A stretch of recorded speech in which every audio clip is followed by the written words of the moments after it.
2, aluminium 2, SO4 की 3 unit, SO4 की 3 unit, hydrogen ये 3 यूनिट SO4 की करने की वजह से यहाँ 3 लगाना पड़ा ना, तो अब 3 का मल्टीप्लिकेशन 2 से हो गया, 3 to the 6, तो यहाँ भी हाइड्रोजन 2 था, इसको 6 करने के लिए 3 लगाना पड़ा। हो गई बैलेंस इक्वेशन, चलो बहुत बढ़िया। तीसरे स्टेप में हम नाम लिख देते हैं एल्यूमिनियम, इसके बाद आप यहाँ पर लिखेंगे सल्फ्यूरिक एसिड। सल्फ्यूरिक एसिड ये क्या है? एल्यूमिनियम सल्फेट, एल्यूमिनियम सल्फेट, ठीक है। ये जो SO4 होता है ना, इसको सल्फेट कहते हैं। SO4 आप जब भी देखेंगे तो इस पर 2 नेगेटिव चार्ज देखेंगे। SO4 सल्फेट आयन बोलते हैं इसको। अब अगर सल्फेट आयन जुड़ गया है किसी और एलिमेंट के साथ, पर्टिकुलरली मेटल के साथ ही जुड़ता है, तो सल्फेट ऐसे लिखेंगे, एल्यूमिनियम सल्फेट, ठीक। चलिए, और ये क्या है? ये तो आपकी ही है हाइड्रोजन, ठीक। अच्छा, अब यहाँ एक सबसे ज़्यादा ज़रूरी बात है, वो और सुन लीजिए, 1 मिनट दीजिए मुझे। हाँ, तो एक और ज़रूरी बात है, वो सुन लीजिए। वो क्या है? अगर आपको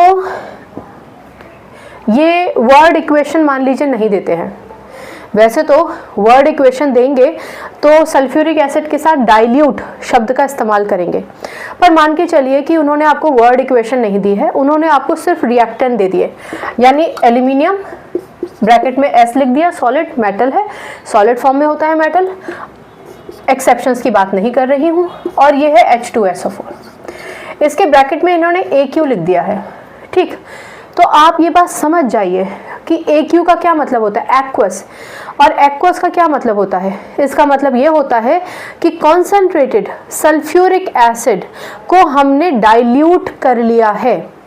मैंने आपको पहले भी कई बार बताया है, लेबोरेटरीज में हम जितने भी एक्सपेरिमेंट्स करते हैं उसमें हम डाइल्यूट एसिड्स का ही इस्तेमाल करते हैं, ठीक है ना, डाइल्यूट का ही इस्तेमाल करेंगे। इसलिए अगर यहाँ एक्वस AQ लिखा है तो आप समझ जाइए कि ये डाइल्यूट सल्फ्यूरिक एसिड है, ठीक है ना।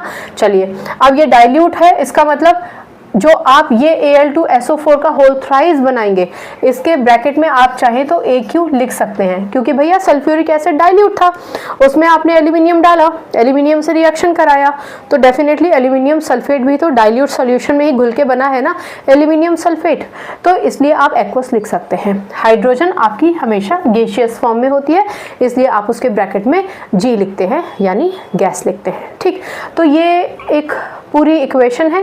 सिर्फ रिएक्टेंट दे सकते हैं, प्रोडक्ट पूछ सकते हैं, वर्ड इक्वेशन दे सकते हैं,